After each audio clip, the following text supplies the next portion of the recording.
Hello, welcome to Spotlight. Coastal roads, car parks, homes and businesses all may need to be moved in future if erosion of our coastlines continues. Rising sea levels due to climate change are a growing concern, but scientists at Plymouth University believe they can help. They're using cutting-edge technology to predict where sand dunes will retreat to and when, as Amy Gladwell reports. This is the fastest eroding sand dune in southwest England at Crantock in North Cornwall.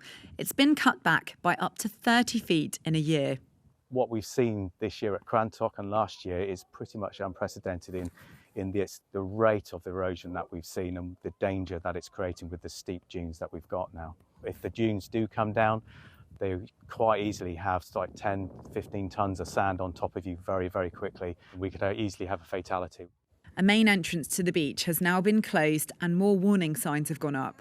With sea levels rising and dunes shifting inland, what does this mean for coastal communities? Hi Amy. Hi Ken, How nice you to doing? meet you. Nice to meet you. How's Thanks things? for coming down. In Perranporth, this man is trying to find out. We're going to be measuring the dunes very intensively and measuring them every single month for 5 years. That will give us a really good data set which we can use to build computer models. Studies at 40 Cornish beaches will map what the coast will look like for decades to come using GPS technology and drones, and can be applied elsewhere. It will be used to plan for flood risks and how our seaside is developed. What we really want to avoid is hotels and houses and businesses being built right on the coast. Obviously those are areas that are going to change drastically over the next 100 years.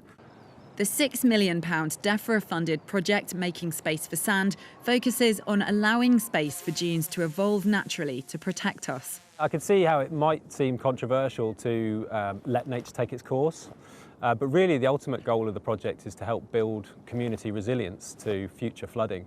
I think in extreme cases we might start to see some coastal infrastructure being moved or gradually phased out. The project will take 5 years, and Cornwall Council says the findings will work alongside other existing policies and strategies on coastal erosion.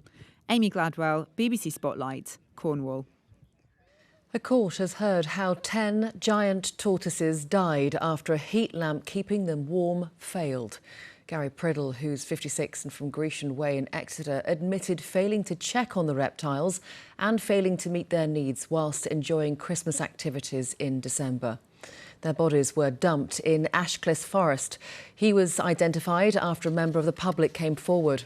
Priddle's been sentenced to 50 hours of unpaid work and disqualified from owning or keeping tortoises for 10 years by Exeter magistrates. Tourism bosses say it's been a busy period for the region's attractions despite one of the wettest springs on record. Many attractions say they hope to be up between 10 to 20% by the end of this week compared to the same time last year. That's despite tourism numbers being lower. They think it's due to more support from local people. Yeah, this is obviously a key week for all of the tourist industry. And like most of the attractions, we're slightly up on previous years. We hope to be between 10 and 20% up at the end of the week, which is a really, really good result. And now we're looking forward to a bumper summer ahead for all of us. It's emerged that a Devon Science Park can't afford to pay back loans to the local authorities which lent it money. Exeter City Council lent Exeter Science Park Limited £1 million in 2015 and the money was due to be paid back in January next year. Councillors have agreed to convert the loan into shares. The Science Park says it's trading profitably. Now, as we approach the 80th anniversary of D-Day, you have been sharing some of your memories. Robin Barlow, who lives in Devon, was left a trove of documents by his father, Peter, who had been one of the men who planned the Normandy landings. Amongst the maps and dispatches was a letter Peter Barlow had sent home to his wife during a lull in the fighting. Robin kindly shared his father's letter with our reporter, Kevin Hay. We sailed from England about 6 p.m. An immense armada with attendant destroyers, cruisers and other minor craft. Robin Barlow reading a letter written by his father to his mother from France in 1944. The letter, part of a trove of wartime documents left by Captain Peter Barlow to his family. In his scout car, he'd been amongst the first to land on D-Day. The order came, everybody under cover, and I went to my vehicle, which was just behind the landing ramp, the first vehicle to unload. We steamed on until we grounded, and down went the ramp, and we motored off into about 3'6" of water, which flooded all around me, unnoticed in the excitement of the moment. What might have been a death trap was quickly and safely traversed. Settled down in an orchard for the rest of the afternoon and fought the battle from there. It was a very unpleasant place. Machine gun fire kept whipping through the trees above us, and we were shelled for about 40 minutes, a noisy and uncomfortable afternoon. The regiments have done splendidly, but of course at a price, and we have had some sad blows. As an intelligence officer, Peter Barlow had been closely involved in planning the invasion.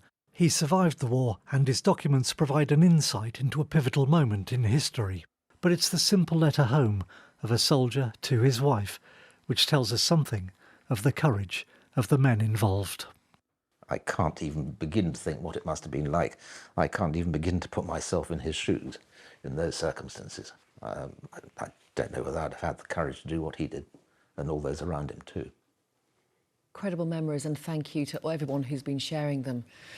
A band from Devon are set to play at Glastonbury Festival this year. Tools will be playing on the BBC Introducing stage next month. Here's the three brothers' reactions when they were told the news. That's mad. I wasn't expecting that.